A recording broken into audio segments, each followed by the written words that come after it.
Ecobici HSBC. Más de 100 millones de kilómetros recorridos, conectando a la Ciudad de México.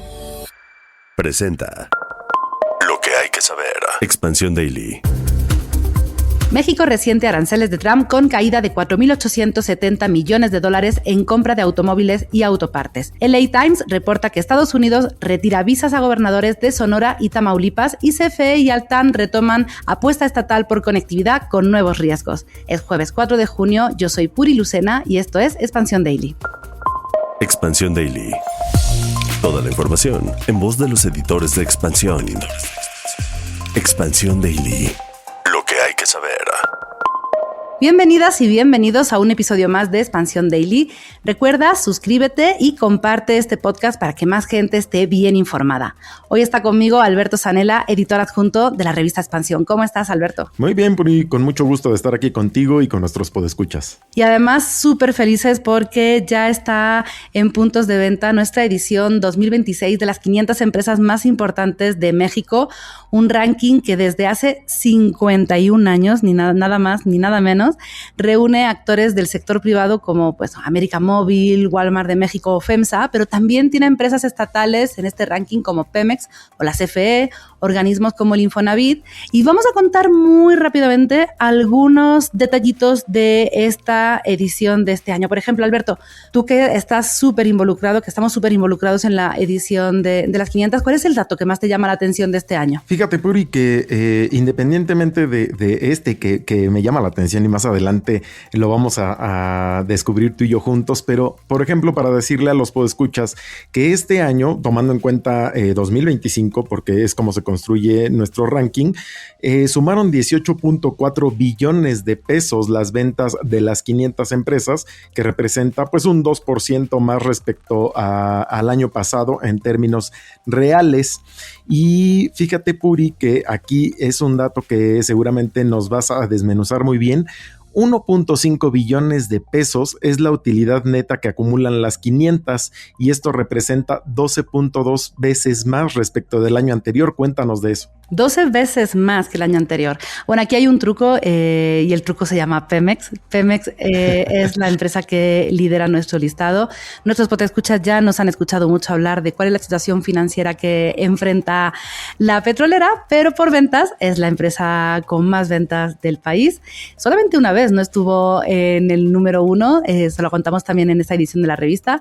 Así que si quieren descubrir qué está ocurriendo, cuáles son los sectores que más han crecido, los que menos, las empresas que más han subido y por qué este incremento, bueno, este incremento se lo vamos a contar. Le decíamos, es Pemex, viene derivado de este incremento en las utilidades que tuvo, pero fíjate, Zanella, que si no contáramos a Pemex y su atípica situación, igualmente las utilidades netas del acumulado de las 500 hubiera aumentado 75%, que es una cifra también bastante elevada. No cualquier año vemos este dato. Así que bueno, pues lo que recomendamos es que vayan a comprar la revista de junio, échenle un ojo también a la edición digital. Le vamos a dejar la liga en la descripción del episodio para que no se pierdan ningún detalle, ninguna de las historias, ninguno de los reportajes que tenemos en esta edición. Y mientras tanto, Alberto, avanzamos porque, a ver, uno de estos grandes sectores que mueven la economía del país, del que hablamos precisamente en la edición de las 500 de este mes, es el automotriz. Y como sabemos, no ha atravesado sus mejores meses a raíz de, bueno, pues la llegada de Donald Trump a la Casa Blanca. Lo que está haciendo México es intensificar su lucha por obtener un mejor trato arancelario en el sector, porque las exportaciones mexicanas se enfrentan a un entorno complejo que viene motivado por los nuevos gravámenes a vehículos, a autopartes, a acero y aluminio por parte de Estados Unidos y a la competencia cada vez más fuerte de fabricantes europeos y asiáticos. Sí, pues y los datos pues refuerzan todo esto que nos comentas, porque además muestran la importancia que tiene México, ya que, por ejemplo, entre enero y marzo de 2026 las compras de Estados Unidos de vehículos y autopartes mexicanas superaron los 38,000 millones de dólares, a diferencia de los casi 43,000 millones en el mismo periodo de 2025, y esto pues es una caída de 11%, que es el equivalente a esto que nos comentabas, 4.900 millones de dólares menos, pero la afectación más profunda, Puri, apareció en los automóviles, pues las compras estadounidenses pasaron de 11.400 a 8.900 millones de dólares, que es una contracción de 22% y una pérdida de más de 2.500 millones de dólares, mientras que las compras estadounidenses de autopartes bajaron de 20.070 a 19.850 millones de dólares, que es pues la pérdida menor con 1% menos. Claro, a ver, la Asociación Mexicana de la Industria Automotriz ya ha expresado su preocupación por el efecto de los aranceles. La industria logró contener el traslado de costos a los consumidores, pero el margen para absorber estos impactos ya comienza a agotarse. La American Chamber México advirtió también que algunos vehículos fabricados en el país pagan tarifas más altas que unidades importadas desde Europa. Esto a pesar del elevado nivel de integración productiva que existe entre los socios del TEMEC y que es algo que la industria está recalcando y resaltando, porque además, claro, el deterioro no fue exclusivo de México. Las compras automotrices totales de Estados Unidos a los principales proveedores seleccionados tuvieron una caída del 15% e incluso Canadá, Alberto, sufrió un impacto mayor que México. Sí, justo. Y fíjate, Puri, que también un tema que se nos olvida a veces es que México es un fuerte productor y exportador no solo de vehículos ligeros, sino también de pesados, que también van a la baja en producción, con un 22% menos entre enero y abril interanual, en la exportación menos 21.5%, y la mayor parte de la exportación se dirige a Estados Unidos, de camiones, tractocamiones, autobuses. También la venta al mayoreo, al menudeo, van a la baja, y esto, cuando hablamos de la industria automotriz mexicana, siempre nos imaginamos el vehículo, el sedán, la pick-up, etcétera, pero también la industria pesada tiene sus buenos problemas. Y como dices, Canadá pues sufrió este impacto incluso mayor que México, pues las exportaciones automotrices hacia Estados Unidos tuvieron una disminución de 23%, y pues por otro lado Japón y Corea del Sur registraron una caída de alrededor de 13% y China de 23%, mientras Alemania retrocedió 25%, Italia y Reino Unido también cayeron. Y hay solamente un país entre los principales exportadores automotrices a Estados Unidos que logró aumentar sus ventas durante este periodo analizado, Alberto. Y este país fue Suecia. Sus exportaciones crecieron de 968 a 1.100 millones de dólares. Esto supone un avance de casi 14%. A ver, claro, si lo comparamos con las cifras de México, realmente pues es una cifra muy bajita, ¿no? Pero es un dato curioso viendo de dónde viene, ¿no? O sea, ¿cuál es la explicación por la que Suecia sigue aumentando su presencia? Pues la explicación es Volvo, la automotriz cuya presencia en el mercado del país vecino sigue siendo relevante en segmentos de vehículos utilitarios, deportivos y de lujo. Así que bueno, pues en toda esta caída en el segmento y en la industria hay un país que está repuntando. Aunque sea anecdótico, sí que lo queríamos comentar con nuestros podescuchas porque sí que llama la atención.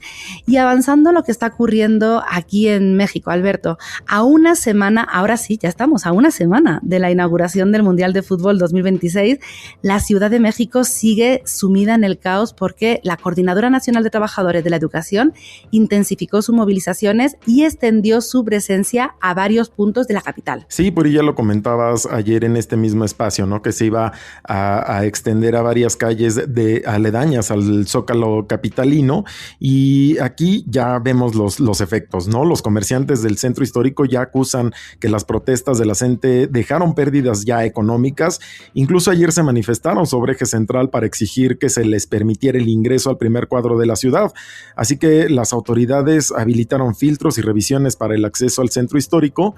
Y respecto de las pérdidas, Puri, en la Cámara Nacional de Comercio, Servicios y Turismo de la Ciudad de México dijo que el plantón y las protestas han afectado directamente a cerca de 4.100 unidades económicas, ya que cayó la afluencia de clientes, como era de esperarse, se redujeron las ventas y han tenido dificultades para el abastecimiento incluso de mercancías, incluso también complicaciones en la movilidad de sus colaboradores.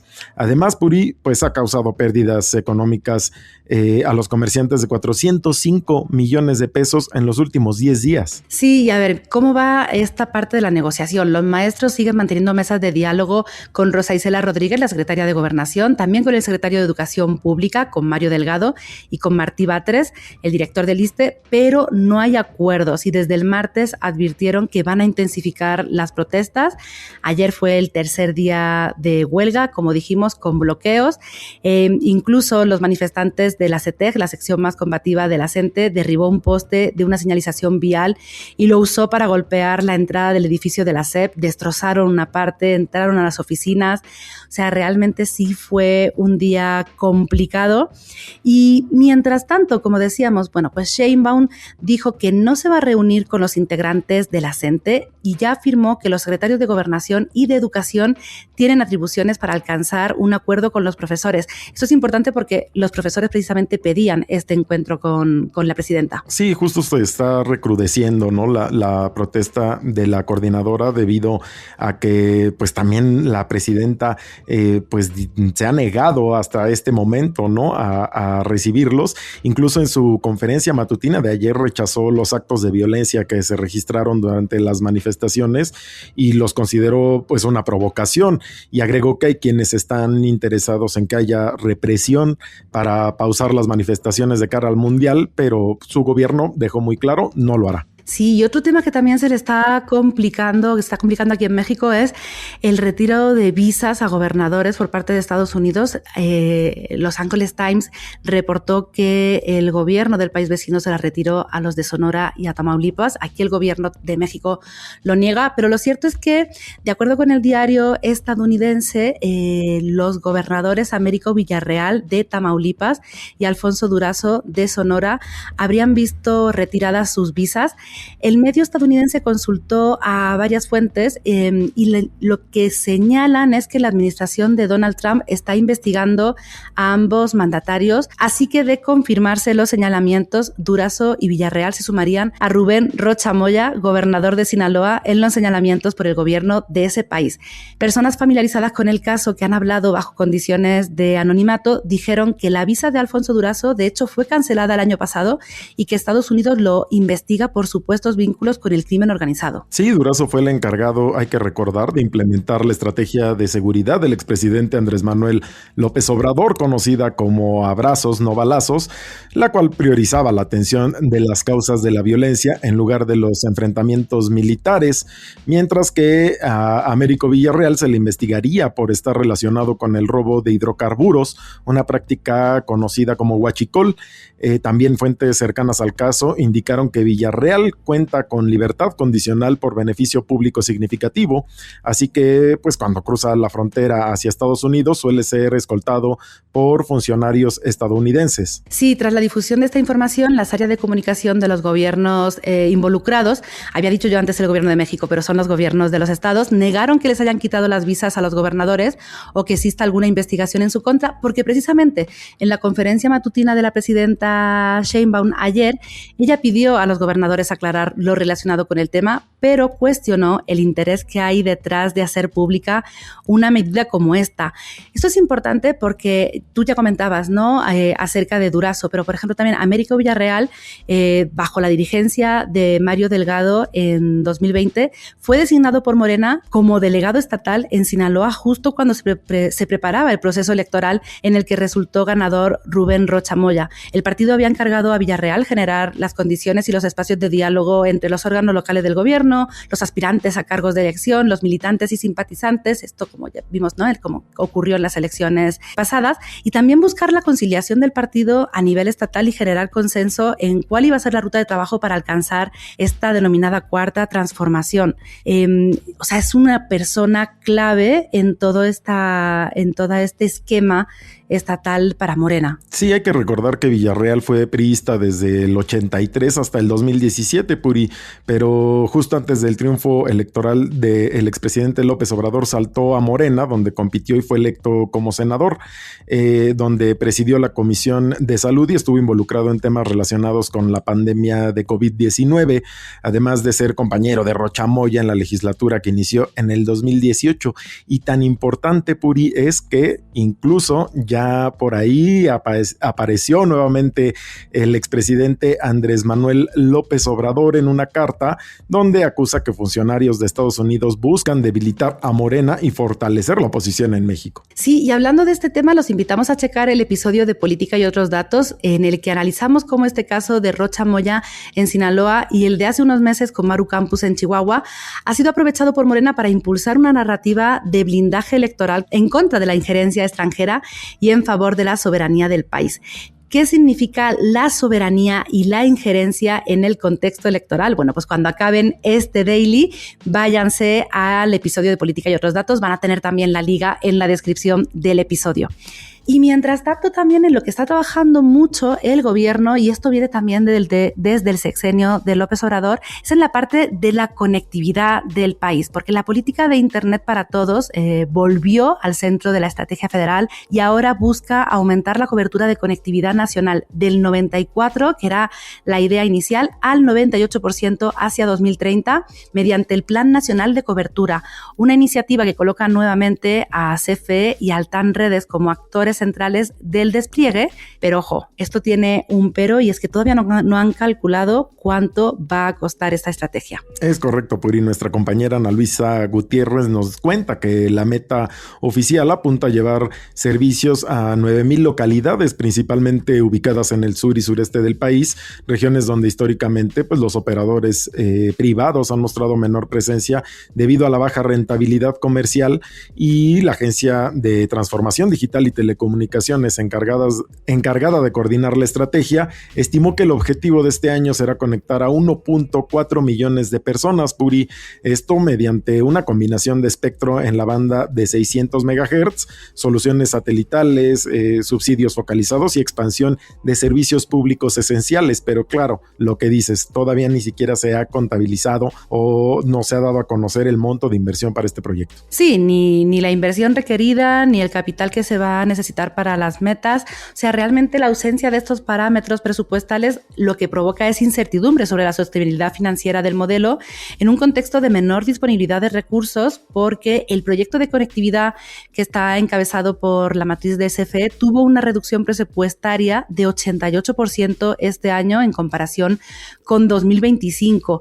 Además, bueno, pues este proyecto también depende de una relación cada vez más estrecha entre CFE Telecomunicaciones y Altán Redes, ya que ambas compañías operan con una estructura que los especialistas que han consultado nuestra compañera describen como una red espejo, lo que significa que utilizan infraestructura compartida y mantienen coberturas similares, así que cualquier freno en el despliegue de una impacta directamente a la otra. Y otra de las inquietudes, Puri, también es la que se está generando entre pequeños operadores regionales, pues el papel prioritario asignado a la CFE podría alterar las condiciones competitivas en territorios donde operadores independientes han construido modelos de negocio de baja escala, y esto porque pues la empresa estatal podría ofrecer, claro, tarifas difíciles de replicar para competidores privados gracias a subsidios cruzados o respaldos financieros públicos, y la necesidad de generar ingresos para sostener la expansión podría empujar a la CFE a competir en mercados en los que ya existen operadores consolidados, ¿no?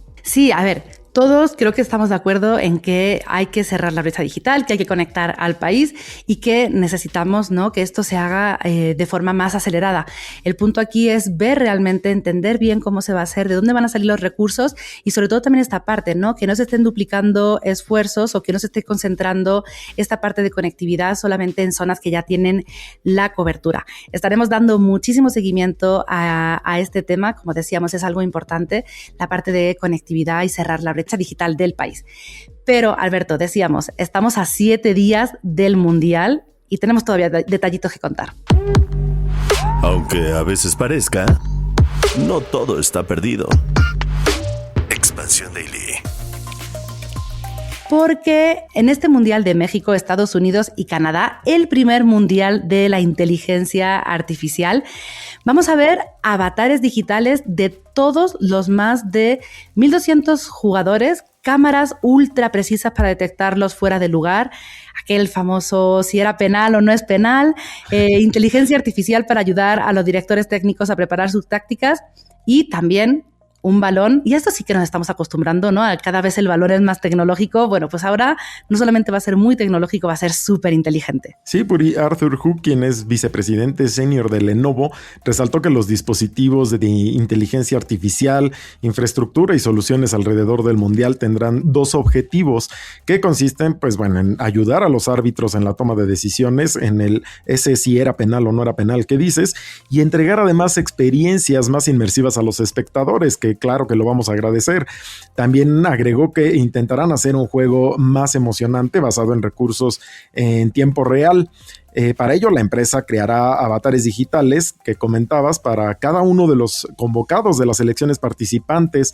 Esto pues basados en sus dimensiones corporales para poder recrear partidos o jugadas tal y como sucedieron en el campo de juego, lo que pues tendrá efecto inmediato para los árbitros, pero también a nivel técnico, Puri, en los equipos, pues permitirá observar y analizar los movimientos tanto de los jugadores aliados como de los rivales. Y fíjate qué dato, el chip del balón tienen la capacidad de detectar 500 entradas de información por segundo a partir de elementos como su posición dentro del campo, los giros que da o los impactos que dan los jugadores. O sea, imagínate el nivel de información que se va a poder obtener a raíz de esta super tecnología en el esférico, en el balón.